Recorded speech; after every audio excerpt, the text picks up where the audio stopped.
So welcome to the first ever official All Things MCC podcast, where, would you believe, we talk about all things MCC. I am going to be your host, Seapeekay, and I am very excited to introduce you to our first ever guest, Antfrost. Hi. Hello, Antfrost. How are you? I'm great. How are you? I am very, very good. I'm glad that we could make this happen. It was actually very easy to make this happen. I was like, hey, you want to do it? You're like, yeah. When? Monday. Okay. 1? Sure. It was a breeze. So we're just going to get straight into it. The first thing I thought would be something interesting to talk about is that you were actually a season 2 addition to MCC. Right. And I think one thing that came up quite a lot was people wanted to know whether or not joining MCC was something that you wanted to do for a long time. Did you watch much MCC before you were in it, or did you just hear about it? Because obviously you have so many friends who were in it for so long. You know, was it word of mouth? Did you watch a bunch? What was your experience in getting involved? So I actually didn't really even know about MCC, even though when I started doing content creation and stuff, I didn't know MCC was a thing. I was completely out of the loop on that. I had no idea what MCC was. I didn't know anything about it. And I think part of that might have also been MCC, I think, was maybe on break, or close to being on break. And I hadn't heard of it. So I don't even know if I saw any of season 1 MCC. I didn't really know any of that stuff. I didn't know any of the old things. I think my first experience with MCC was I guess it was MCC 14, and I was like, oh, my friends are playing in this. I can watch Dream or whoever. And I remember at one point, Dream telling me, he's like, oh yeah, by the way, I mentioned to Scott Major that I want to play with you in MCC sometime, so I wanted to get you on the wait list. And I was like, oh, okay, that's cool. I mean, I didn't know it was a thing, but sure. Yeah, that's a pretty elite vouch too. That's a sick vouch. No, that is. Because I never talked to Scott at that point, and then I don't remember what it was exactly, but there was a late night call, and it was me and Gumi and somebody else, and we were playing League of Legends. And then Scott got added, and we all played League together. And I was my first interaction with Scott. I was like, okay, we get to play League of Legends together. What a great bonding experience. It's lucky you didn't hate each other by the end of it. So. Yeah, I know it was something. That's a little. And Scott had brought that up to me because I don't. And I was like, oh yeah, I remember James sort of mentioned that, and he was like, oh yeah, well you're on the wait list, and I was like, oh yeah, MCC looks cool. This should be fun, I guess. And then I eventually got added and whatnot. But I didn't have much experience about MCC or no knowledge about it. I think the first one I watched might have been MCC 14.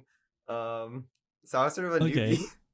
That's wonderful. Well, that I can sort of disregard the next part that I was going to ask, which was, do you have a favorite memory from old MCCs if you watched them? So, you know what, Ant? We can skip that part just for you because I'm going to guess that your favorite memory would be something from MCC 14, which was the one event. Wait, you were in 15, right? You joined in 15. Yeah. Okay.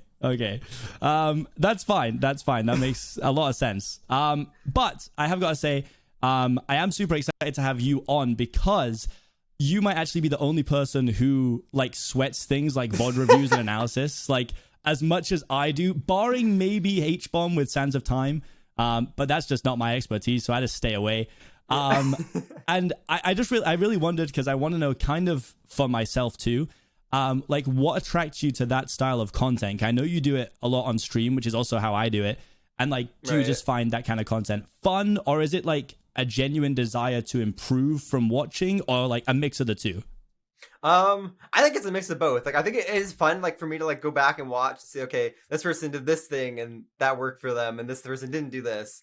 And part of me also wants to get better. Because I don't know, I want to play well. I want to do well, and I think I learn a lot by being able to watch other people and see sort of what happens. I think Sands of Time, I think is something I spend just as much time, almost as much time. I'm not gonna say as much time as H-Bomb, but just a close amount of time to H-Bomb, and that's something that I think I've improved from being pretty bad at my first go around to extremely good now. I mean, I think so. I don't know, maybe not, but well, maybe, not to be biased or anything. Yeah, not to be biased, but I think I'm pretty good, No. I think it's both. I like watching. I like VOD reviewing. I think it's fun content for me to be able to sort of nerd out and sweat about it, and yeah, I do enjoy it quite a bit, as well as helping me improve. Yeah, I mean, I think that's definitely a similar thing for me. I think this MCC was the first time that I could like really prove that really sweating analysis can work, because I essentially knew the entire Ace Race map from watching the trailer like 100 times. And finally won Ace Race after like 20 events and being Mr. Ace Race. So like that was a nice moment. It all came from, I had roughly worked out where you get each of the things on the checkpoints from watching the video, and where there was little jumps after corners because I was watching where name tags would fall and rise.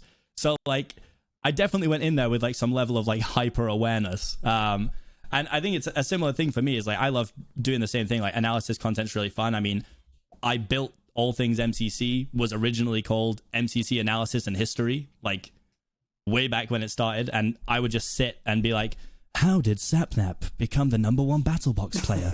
And like I would just watch and basically be like, yeah, he just goes behind everyone. That's it. That's the whole play. He just goes behind everyone every round and no one stops him. But no, that's super interesting. I figured it was probably a mix of the two, because I was actually looking because I wanted to make sure I was all right, and like your lowest placement ever is 16th, which is like, that's pretty wild to come into like season 2. And like arguably, in fact, it's not even arguable, 100% season 2 is like the harder season. Like season 1, everyone was learning things. There was a bunch of events with like, people who don't really play Minecraft in and stuff. And this is like, everyone sweats now. Like it's the sweat season. And you really just came in and was like, 16's as low as I'll go. That's it. Thanks.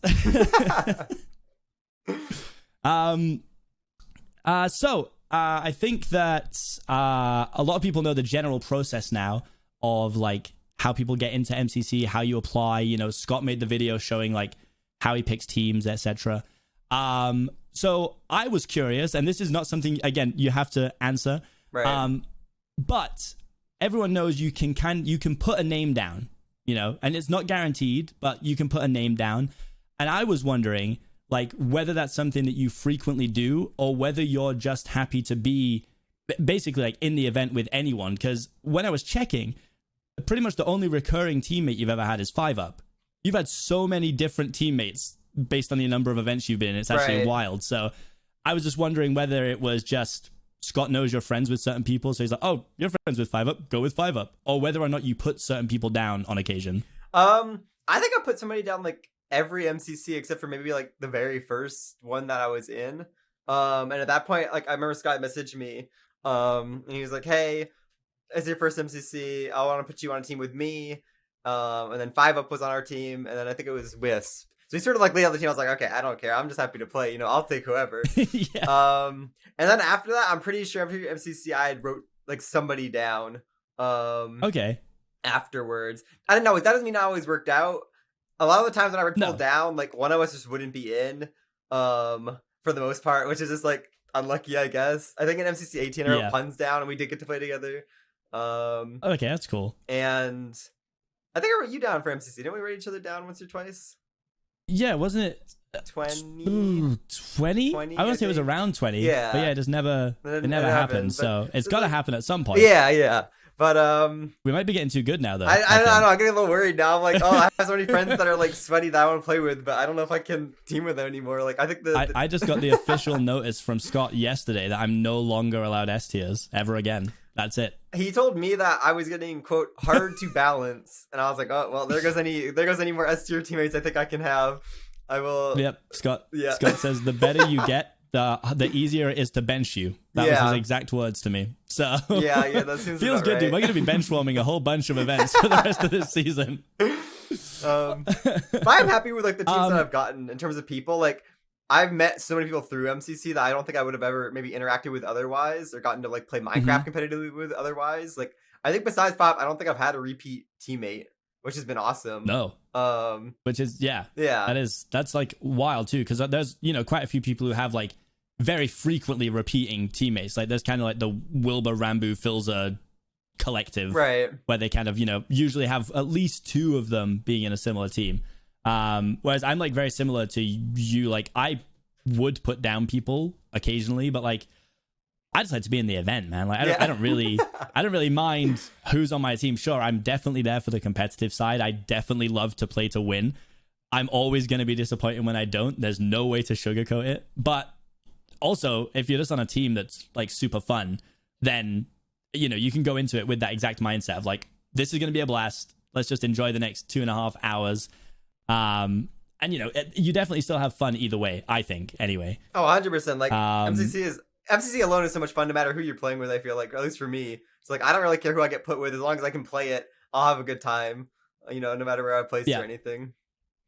Now that I'm thinking about it, it's actually very interesting that like you basically met Scott around like MCC 14 and then you were like before MCC 14, but then you were on his team for 15. Because now MCC skews my view of who knows who. And in my head, I just thought you'd known Scott for ages. Like straight up, I just assumed like, because everyone has like friends who are sort of in different groups. And like, I knew you and Scott had some like crossover friends already. So in my head, I'm like, yeah, Scott and Ant are friends. They're buddies. And then to hear the story of like, oh yeah, I met him playing League of Legends one day. But that's so bizarre.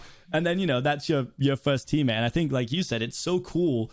I have so many friends. Like, that's why TwitchCon was so cool. Is like, basically everyone I met and hung out with was someone I met through MCC or someone who knows someone that I know through MCC. So it really is like, the culture is wild. Yeah. MCC's done wonders, I think, for Minecraft in general. But brings us on to let's go for a heavy MCC related question. Okay. Let's get beefy with it.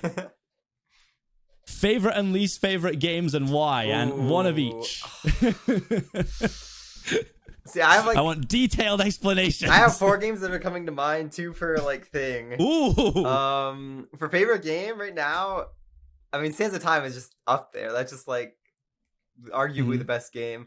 Meltdown has sort of caught my eye now. It's like the shiny new toy that is very exciting and fun to play, and I think I'm good at. I think it's Sands of Time. I think I gotta give Sands of Time the best game in MCC easily. It's so unique and cool and epic, and there's like anything can happen in that game, and it doesn't feel like the same when you're playing it. Like some games are sort of repetitive. It's like it feels like a new experience every time you play Sands of Time. Like I feel like that is like a peak MCC game. Yeah, agree. Hard agree. Least favorite. Oh man, the 2 games that Careful. are So the 2 games that are coming to me are Hole in the Wall and SG. Those are my interesting. Those are my hated games. Okay. Oh, man, I don't even know. Hole in the Wall and SG are both on like bottom of the barrel for me. I could pick either one. I think Is it like any reason? Is it like the randomness attached to them, or? So for SG, it's definitely the randomness. I hate that there's RNG in your spawns on who you spawn next to. I hate the RNG on the loot. I hate everything about SG. I hate that you get one chance, and if you die early, you just lose, and then you're spectating for the next 10 minutes. I dislike almost everything about SG. And SG's probably my answer, honestly, now that I'm thinking about it. Hole in the Wall has its own issues. I was going to say, I don't know how you get as passionate about Hole in the Wall as you just did about SG. There's going to be trending tweets coming soon, like cancel SG, get it done. SG just also feels like the least like MCC game out of the MCC games. It's like just sort of basic. It's like it's SG. I don't know. It's like it's not really MCC-esque. Like even Hole in the Wall has its own like unique feel to it. It's like, oh, this is like a MCC game. This is like even though I don't like it. It still has that like unique charm to it, I think.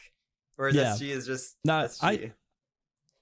I see that, and I mean, I think that is what it is. Like, I mean, SG is just it's been on like every multiplayer survival server for the last 9 years or more, you know. Whereas like I think, like you say, at least like Hole in the Wall.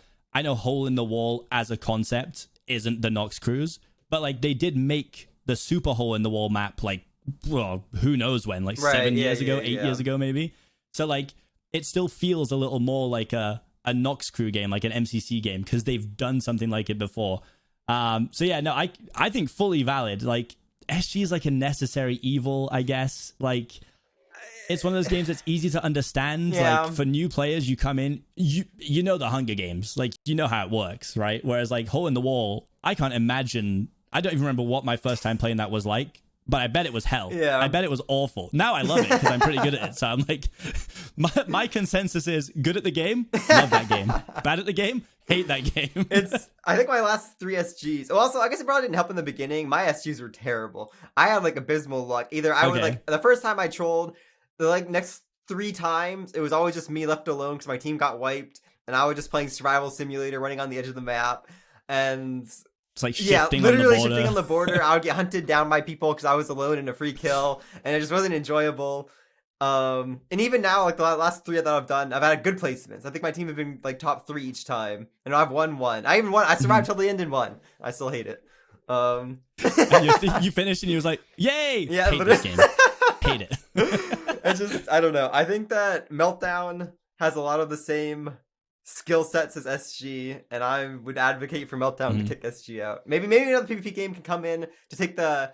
There is no PvP game like SG. I will say there's no like raw like PvP game other than Battle Box, but even then it's still a bit different. So I'm okay with SG in that sense. Yeah. But if there's another game that comes in that's like PvP heavy, I want to see SG out the door. It can go to the graveyard. I love that. I also have noticed now, and this is everyone sort of memes about it, and I'm sure you've seen the jokes about it as well, but it is becoming pretty apparent.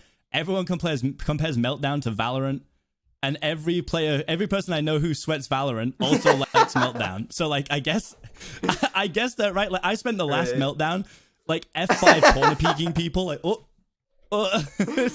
like it's crazy, and it does feel like that, you know. It's like very high intensity. The no name tags thing is so good. The fact you can't see name tags is so good. As you know, Mr. creeps up behind a team of 4.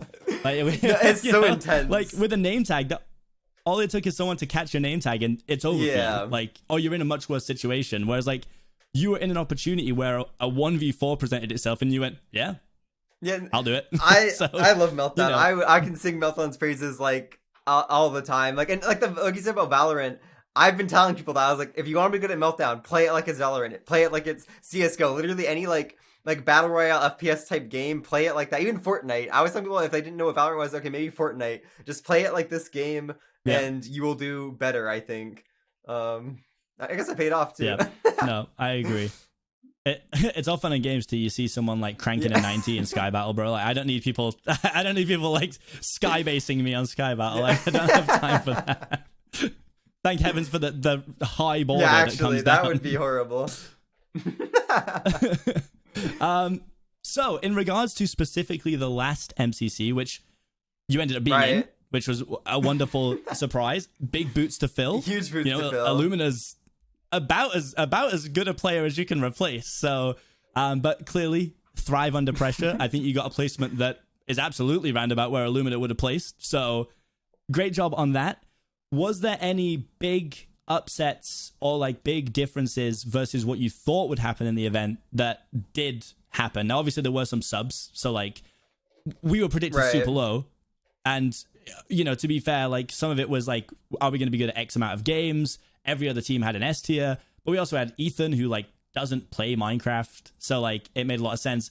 So getting Zeus after game 1 as like a super sub, obviously we were going to ruin predictions. Like, I didn't think we'd get to dodgeball still, but you know, I thought we might come higher than the 8th, 9th that we were getting. But was there anything big that you thought from the event where you were like, oh, I thought this would be way different? I mean, to be honest, like the subs sort of messed up my predictions a little bit. Because I was like, I predicted the team I was on to be sort of low, and I saw I was subbing, and I was like, okay, I don't know how to fill Illumina's shoes. I guess this is gonna be even worse now. Unfortunate, but like the red sub, like I predicted red originally to be a little bit lower, and then Zeus came in, and then you guys dominated. Zeus Zeus finished 16th with 7 That games. is like incredible. Zeus had like the MCC of his life. Zeus pulled off like an impeccable performance. That was insane.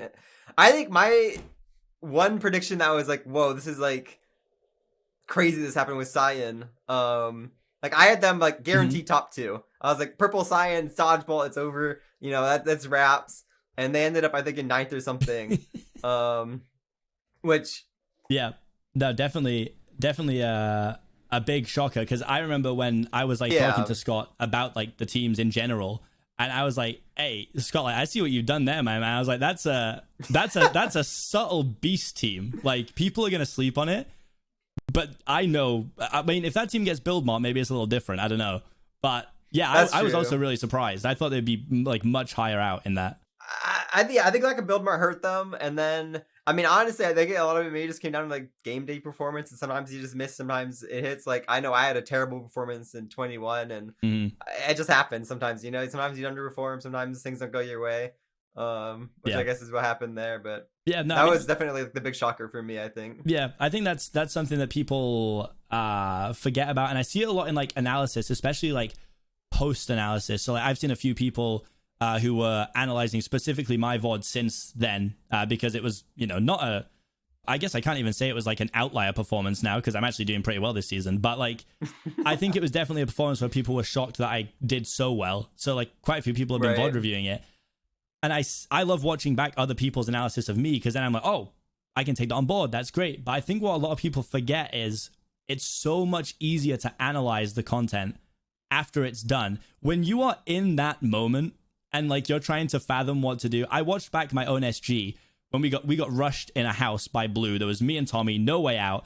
I like hit Sneeg once, then ran into SB and started eating a Gapple, and I was like, what am I doing? Like, why did I do that? But then in like the heat of the moment, like it is so hard to like gather your thoughts and like be like, oh, I need to do this. So I think that's definitely something that is, you know, it's easier to say like, oh, this should have happened. You should have done this. But, and I think I'm guilty of it too when I'm analyzing people's content. I'm like, oh, why didn't this take this route? Because they didn't know about it, you know, like it's easy to slip into thinking that being in the moment is the exact same as watching the content afterwards. And I think that's like a difficult hole to come out of for sure. Which is it's actually a really nice little segue over. This is potentially a controversial question. Let's find out. Okay. What's your opinion and how do you feel on the Reddit tiering system that comes up? And do you think you've ever let it actually affect your mindset or performance whilst playing? Ooh, that is a spicy question. It's a big one. And like, I mean, I'll maybe take some of the pressure off here and say that I have absolutely let it affect me while I'm playing before. I know I have. Like, I'll be playing, and if I'm in like 20th place individually or something, I'm like, oh man, I have to get that up. I can't be finishing like down in 20. People are going to roast me. And like that, it depends on how you handle it. Like, I come from a background of competitive gaming when I was much younger. So like, I love like the pressure. I love people being like, you're not good at this. Now I'm like, watch me. I did it with Rocket Spleef Rush. Everyone said I sucked, so I just got good out of spite. So yeah, my question to you is, about the tier system. How do you feel about it? Does it bother you? Like, you know, what are your thoughts?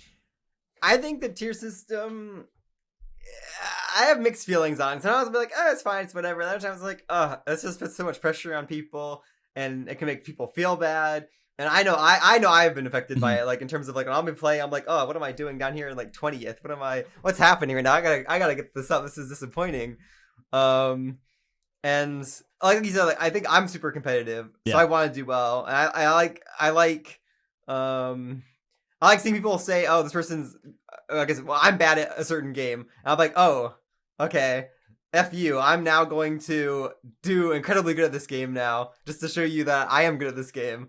I know in events, like when I'm predicted to do well, maybe because I'm on a stronger team, I will feel so much more pressure to like put up a good performance. It's like, oh, well, now I'm set up for, they view me as being set up for victory, so now I have to perform well, I have to do well. I think that was part of what sort of led me to my downfall in, I think it was MCC 21. We were sort of like, we're a little bit like a dark horse team, but there's some people who are like, oh yeah, this team can definitely pop off. And I was like, oh, there's so much pressure now. I gotta really perform and try and lead the team and do well. And I just completely threw the bag away. I was tilting myself, and it was so cursed. It was terrible. So ever since then, I think I have just stopped caring, I think. Yeah. I mean, I obviously want to do well, but I think I, just for the sake of like not getting overly competitive or toxic or tilting myself, I just have to sort of separate. Okay, I want to be competitive and do good, but I also need to just know that I'm playing a competition for fun, and it's okay if I do bad. I can let myself do bad. I can let myself, you know, not meet the expectations of myself or other people sometimes, and that's okay. Yeah, no, You know? that's an unreal answer, to be fair. Because yeah, I think it's kind of I think the discussion that I see a lot, because I'm a pretty frequent, like, I lurk the Reddit a whole bunch now. Like, I used to comment on it a lot. Now I just lurk it a lot. Right. And I see a lot of people talking about whether or not they should have the tier list, how it affects people, does it matter? The one thing I've seen is like the requirements changing of like what an S tier is, and you know, like I saw it a lot when JoJo and Purple got added, because you know, Yep. quite rightly they came in.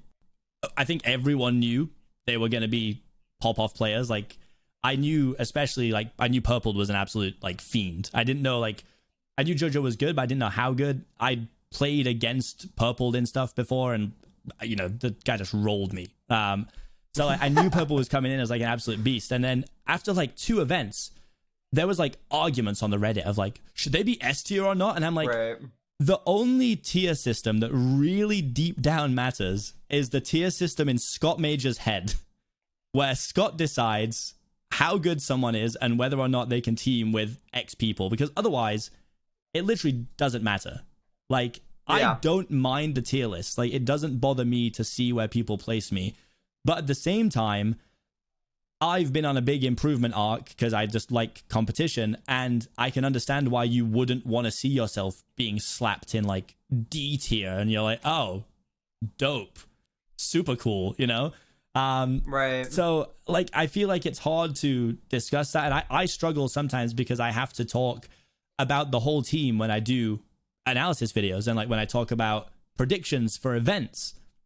And I do, you know, often find myself, I've had to start using different words and different terminology, because I would say that someone brings good vibes to a team, or like, I think they're a great team player. And then everyone's like, you're just saying they suck. And I'm like, it's not that. It's like, you know, you have to be, these people are my friends first, and I'm Right. analyzing them. It's so easy for someone else to analyze the content and be like, oh, this person is this person is this. Like, I'm not, I want to be as professional as I can and analyze as well as I can, but I'm not trying to, you know, make people hate me or upset everyone either. So it's definitely like a hard thing to skirt. And I think that's something that's very important, is that the only performance that matters is how the person feels that they are performing, or feels that they should perform. Like, if someone comes in, they finish 37th and they go, had a great time, that's fine. It doesn't really matter. It doesn't matter what anyone else says about it at all. Right. And I think you're always going to have this, because it is a competition, even if it's for fun. There's always going to be people who analyze, and there's always going to be people who want to talk about stuff, and that's going to happen. There are so many nice ways to talk about it without completely trash talking players, teams. You know, I'm sure you've seen your fair share of it on the Reddit and in comments and on streams. 100%. You know, like, even if it's not about you or about us, or it could be a teammate's doing something wrong and people are being like, you know, really awful, and like, I don't know. It's so hard for me to get into a mindset where I can understand why you would do that. I don't get it personally. I think sometimes people just get so wrapped up in like stats and numbers and like viewing player, like they don't. It's almost like they don't view like CCs as like people, more of just like, oh, they're players in this game, and they don't really view them as like actual. I don't want to say people, but like, you know what I mean? It's like they view them more as like, okay, this person equals this number, Yeah. so therefore I can talk about them in this way, and people just sort of get wrapped up in that and forget that, oh, you're actually talking about somebody who has feelings. I might see this, and that would be like really hurtful. Because I have people come to my chat when I've been like, I'll do like team predictions or VOD reviewing or stuff like that, and they'll start trashing on certain teammates, and I'm like, why are you saying this? Like, you don't.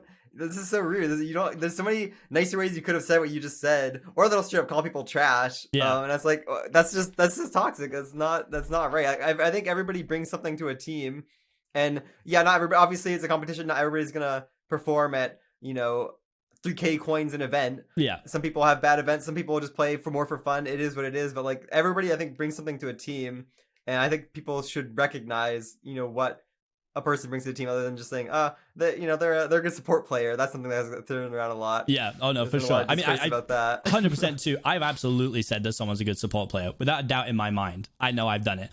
And that's what it comes down to. Again, in like this area, this like competition, this MCC thing, like there's always going to be people talking about stuff, and it is completely fine, but you just have to find a way to articulate it in a way that isn't awful or mean. Like, yes, you should talk about every player in a team, by all means, but you don't have to be like, they're good, they're good, they're good. That player sucks. Like, you know, there's ways to handle it and ways to talk about it. And I just think that if everyone was just a tiny bit more cautious, MCC would be the best place ever.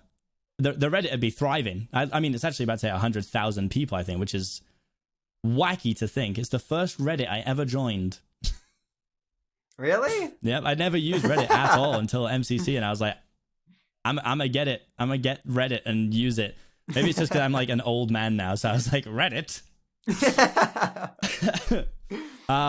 But yeah, that actually that wraps up like the parts that I had wrote, and we're gonna slide on into we'll actually cover the section that I like to call Antfrost knowledge, which will change per guest. It won't always be about Antfrost. Might be a bit strange to be quizzing someone else on this kind of stuff. The thing is now, so I actually only have 3 questions, and they're pretty. You probably know the answer to them all. The first question, you might actually have already answered this. Do you know what your individual placement was in your first MCC? I placed 15th. You did place 15th. Impressive knowledge. Okay. Impressive. Oh, if I'm really on the edit, I might even edit in like a doo-doo noise. It's going to be crazy in here, man. So, if you were to talk about statistically, and I'm talking placement, so not coins, placement, because every game has wildly different coins. Do you know what your best game is in terms of placement that you have played more than 3 times? Because otherwise you would know it was Meltdown, because your average placement is 2, which is wild. So average placement as like an individual or like a team? I'm assuming team games are just sort of thrown out the window here. No. So it's your average rank in general. In general. Which I actually might have got wrong in my own. Now I'm looking at it again. Like, wait, hold on. I can think of 2 games that could be up there. Are you counting? Well, okay. Another question. Are you counting remixes or like non-canon? You know what? I actually have it as non-canon, no, but remix, yes. just to really make it a tough one for you. So your best average rank that you've played more than 3 times that includes remixes but doesn't include non-canons as maybe the most awkward quiz question in the history of quiz questions. The games that are coming to my mind right now are BattleBox, Sky Battle, and To Get to the Other Side. I'm pretty positive it's one of those 3. It is one of those 3. Those are actually your 3 best games. Oh man, and they're violently close to each other too. I want to say it's Sky Battle. That would actually be incorrect. Oh. Just your average placement in Sky Battle is 7.5. Your average placement in To Get to the Other Side is 7.4. Really? Yes. So 0.1 difference to get to the other side is your better game. But yeah, you did. You know what? I'd be tempted to give you the point for the fact you actually named your 3 best games at 7.4, 7.5, and 8.3. Do you know what the 4th one would have been? Just out of curiosity. And I'm curious to see what you think your next best game is, because you got the top 3, which is already pretty impressive. For placement? I mean... This one's actually placement, and it's pretty high up in coins, too. I could see... Oh, man, I gotta think about this now. Hold on. I'm trying to pull the page. I know I go on Reefy Stats a lot to look at, like, all my stats. This is what I used for it. I used Reefy Stats. Yeah, and I'm trying to, okay, wait, I gotta think what the list is. I know Sands of Time is up there. I just don't know. I feel like my average placement for that game... Yeah, because it's so heavily team-based, it's skewed. Yeah. What if I told you it's not a team-based game? Then the next game that's coming to mind is, like, maybe Ace Race. It is Ace Race. Is it Ace Race? 9.3rd place, which would be wild if your first MCC, which makes a lot of sense, you finished 24th. Then you finished 6th, 10th, 6th, 5th, 4th, which is unreal placements in Ace Race. So if you didn't have that 24th in there, you'd be like 5th place average individual or something, which is crazy. The final question, I guess, in the Antfrost knowledge part, would be, do you know what your weakest game is? I guess with the same prerequisites as the previous game. Don't make me say them all again. This is it's gotta be Rocket Spleef Rush. I suck at that game. It's gotta be Rocket Spleef Rush, or to be SG. fair, I'll give you Rocket Spleef Rush because that's your lowest placing game that's not affected by teammates. So I'll give you that. It's actually your statistically worst placing game is Build Mart. Okay, well that makes sense. But Actually, it's heavily team based. Then it's actually Sands of Time, but again, heavily team based. And you had those literally. You just had 2 poor rounds: 9th, 9th, 13th, and then 33rd, 29th. So like it's again gonna be slightly skewed. But yeah, the lowest individual placed based on just you is Rocket Spleef Rush, and even then, it's 17th. Like your worst placement average at all is 18th, which is unreal. Like you really just came in season 2. I was looking at your graph and was like, oh, your graph's crazy. Like all the points are like so high around the graph. So yeah, killing it, absolutely killing it in season 2. Granted, you didn't have season 1 to play in, although you probably would have run riot in season 1 clearly. So that is it. I'm just gonna give you 3 out of 3. It's close enough.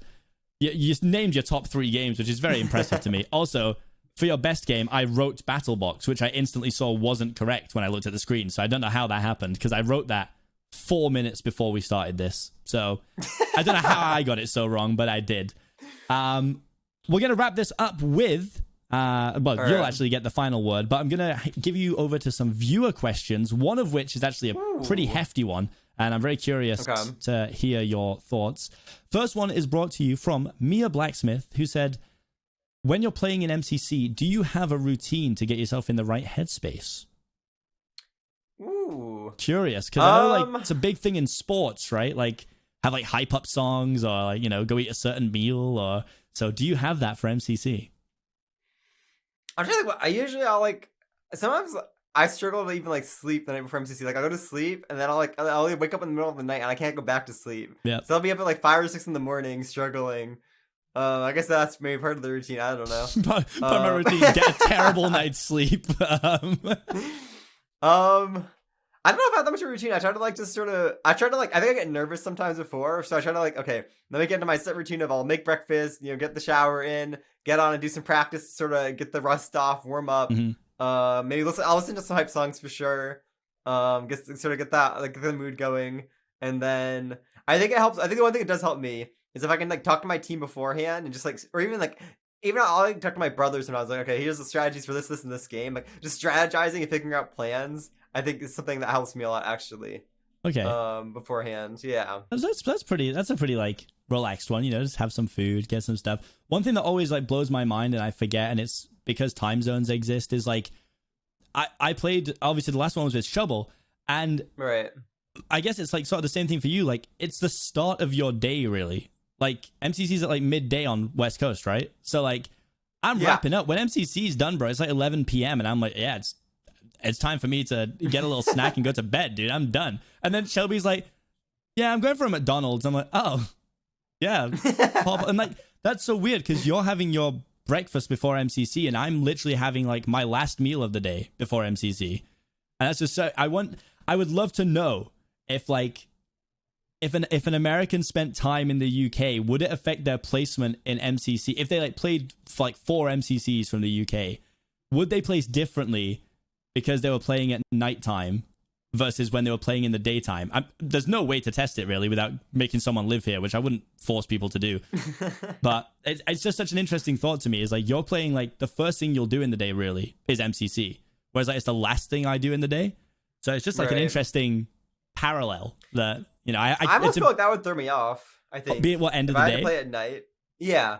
So I noticed something that is when I'm especially because if I was doing that, I would want to be grinding all day practicing, and I know that I reach a certain point after 3 to 4 hours, no matter what game I'm playing or doing, I just sort of get I'll get tired out, And I just I lose my gaming skill. All my if I play Valorant late at night, there's like a 90% chance I can play like horrible because I've just been gaming all day. I've been streaming or other people's streams, so I feel like I would play horribly if I had to like play MCC at the end of the day. Interesting. So if I want to nerf you, I just gotta get you over here for 4 weeks. Perfect. I'm writing that down right now. I can't even imagine the Australian time zone. Isn't that like early morning hours? I think it's like 4 a.m. they get up and then 5 a.m. they play, which is just. I don't know how Pearl does it. That's.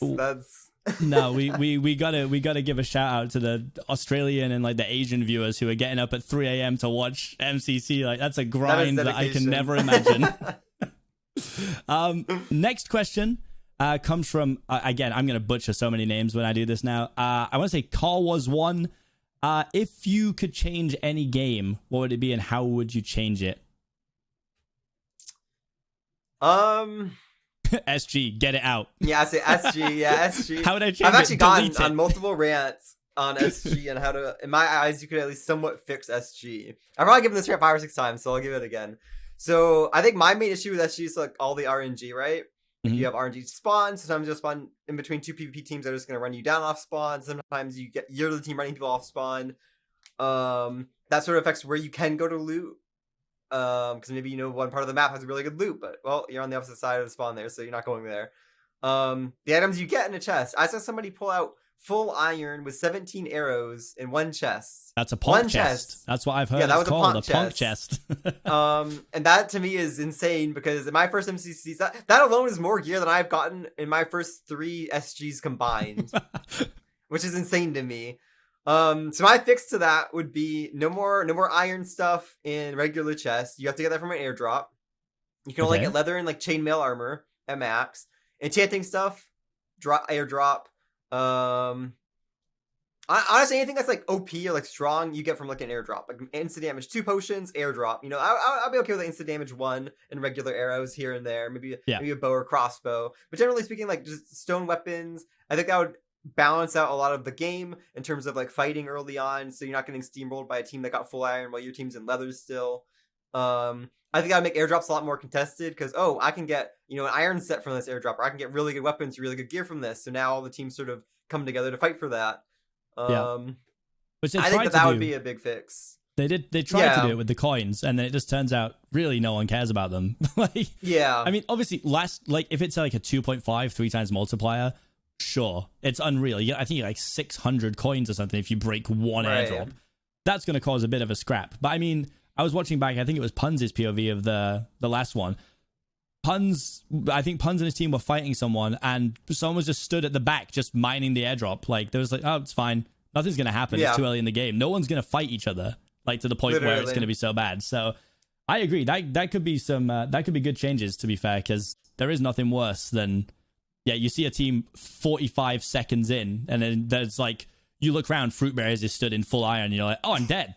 Great, that's unreal. Literally. Because he's just going to bounce across to you, throw you in lava, water, set you on fire with a flint and steel somehow, 7 damage pots, and then 360 crit you. Like, there's nothing you can do. And him being full gear does not help that situation. And even like just giving it another round, I think SG should be like a 2-round game with like slightly shorter. Maybe smaller map, slightly shorter time, but I think 2 rounds, even just like give that like, okay, we got wiped in the first game, but at least we have a chance to come back in like the second round would be better. That's interesting. I never even thought about 2 rounds because I think a big meme that came around was survival games but fast, but then it becomes a point of like, how many times can you just do multiple round games? But 2s, I never even considered 2 as actually a really good middle ground of like, it's not going to be any longer because like you said, shrink it down a little bit. Maybe start it so, the map's cut in half. First half you play in this map, second map you play in, this part. And then, just half the timer. The game's still going to take the same amount, but at least if you get absolutely destroyed game 1, you actually still have a shot at doing something. Because like you said, it's no fun for, I'm sure they won't mind me saying this. Prime example is the simmers in survival games. People run them down every time. Yeah. And then they've got to sit for like 12 minutes like... So this is cool. So definitely some changes that could be brought in here. The final question, and this is quite a big one. It comes from Lockie. And he says, with MCC's success inspiring the creation of events such as Block Wars and Pandora's Box, as well as the incredible Craftmaster Live from Tubnet, what do you think the future could hold for Minecraft events and tournaments? This is a big question. Like, Lockie's the biggest meme lord in the world, and I thought he'd just come with some stupid troll question, and here he is asking you to describe the future of Minecraft, bro, so good luck. I mean, so I played in Block Wars, I played in MCC, I've seen a bit of the Pandora's event that Lucky mentioned, and I feel like Minecraft as a game is one of those games where you have almost unlimited like potential to do things. In terms of you can mod Minecraft, you have so many things you can do with code, and the same applies to events in Minecraft and competitiveness in Minecraft. I mean, we've seen a lot of fun Twitch Rivals events that have done like incredible things that have been really fun. I feel like Minecraft has a lot of potential to have like super competitive events or like almost like an esports type of deal where you can do events like that and you can have like the best Minecrafters come together or content creators or whoever and play competitively. I think Minecraft has a huge like potential for that hasn't maybe really been tapped into all that much. Like, we're seeing a lot more competitive Minecraft events now, but I've still not seen something that's been super like mainstream, that's been like, I don't know, that's, I feel like, taking advantage of what Minecraft could have. Like MCC, I think, has done a good job. I think a lot of events that have been starting up recently have done a good job. So I'm hoping that we see more of that in the future, and that maybe there'll be more bigger events in the future. You know, I've heard no spoilers or anything, but I have heard of people with ideas for things that sound really epic that are going to be in Minecraft. I'm like, oh wow, this is really cool. I never would have thought of this for like an event or competition, but this is epic, and I can't wait to see this. You know. So I think there's potential. I think there's potential. Yeah, 100%. And I think that the one thing that I see people talking about now is like how viable, or how would you turn it into like an actual esport, you know, like where there are orgs picking up teams of players to compete in tournaments for money, for everything like that. And it's just so interesting because people always like talk about it, and I talk about it in my stream quite a lot. The funniest part of it, in my opinion, is the fact that like I feel like almost no one from MCC would be in it. Like, because I play in like Block Wars, right? Like you played in Block Wars, so you probably know exactly what I'm talking about now. The people in Block Wars are like, they're fiends. They're so good. Like in MCC, I know that I'm confident in my own ability of being like, I can pretty comfortably get top 15. I like to get top 10 now. I know in my head, I'm like, if I see someone, I'm like, I can take a fight with that person. I know I can. Block Wars, bro, I just go in and get rolled by people. And that's what makes me realize that like, if anyone really tried to take this as an esport, it's going to be all these up and coming kids who are like cracked at Sky Wars, or that are going to be taking all these spots in esports teams, and we're all just going to be like the old folks sitting there like, back in my day we had MCC, bro, like we paved the way. All right. And I think that's what's so interesting, is that as soon as you add money, it gets complicated. Yeah. And that's why like I hope MCC never does. I hope MCC stays exactly as it is. I do think, like you said, there is potential for other events or other things to add that side of it. You know, Twitch Rivals dabbles now, like pretty frequent Minecraft events. There's money on the line. The first thing that gets complained about is balancing straight away, you know, because 9 times out of 10, a team of speedrunners are going to take it, and they're completely entitled to do it because they're just good at the game. But then it's like, well, why wasn't it balanced? But I would guess that Rivals don't know enough about every single player. That's why I love Minecraft so much. Like, you know, Noah Pika has a good knowledge of the community. And I mean, Minecraft is you pick your team. It's not down to anyone balancing anything. It's people picking. So there are definitely ways to do it. I'm very excited to see what the future could hold, not only for MCC. Obviously, somehow we've just not even spoke about MCC Island this whole time. That's an oversight on that. So I guess that will be my final question to you, is how excited are you for MCC Island, and what do you think it's going to do for like the landscape of MCC as a whole?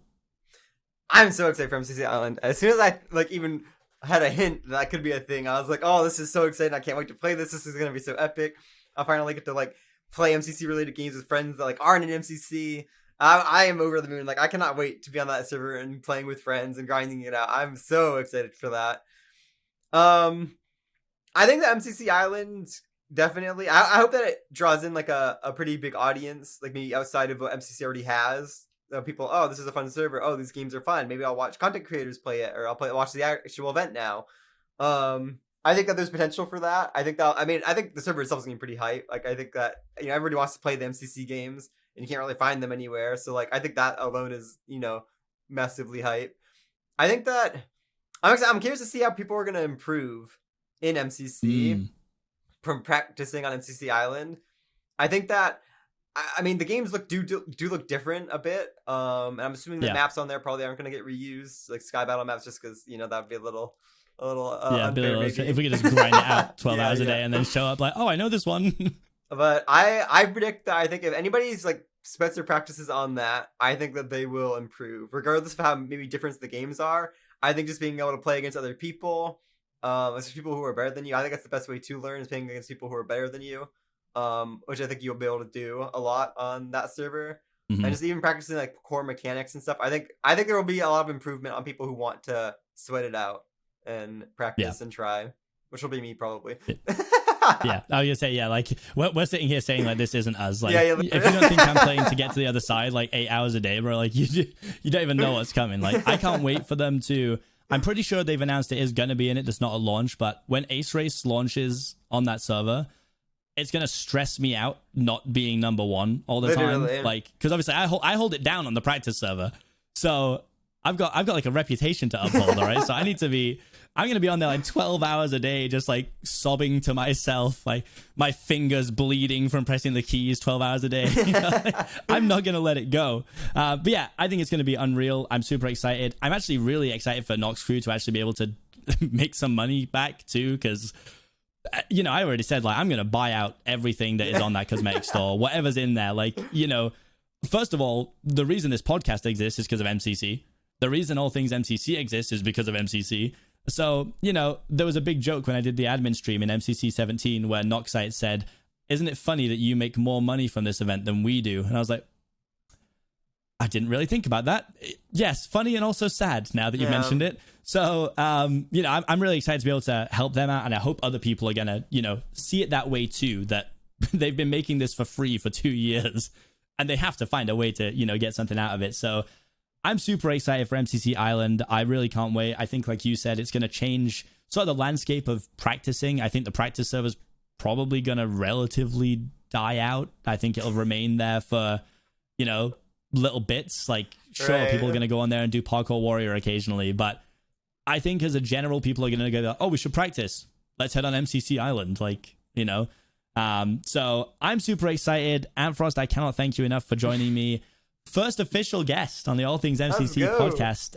Thank you for having me. You may have the final word. I mean, your socials will be all plugged anyway, but just go crazy. It's all yours. I don't know how this ends up. I feel like I'm put on the spot.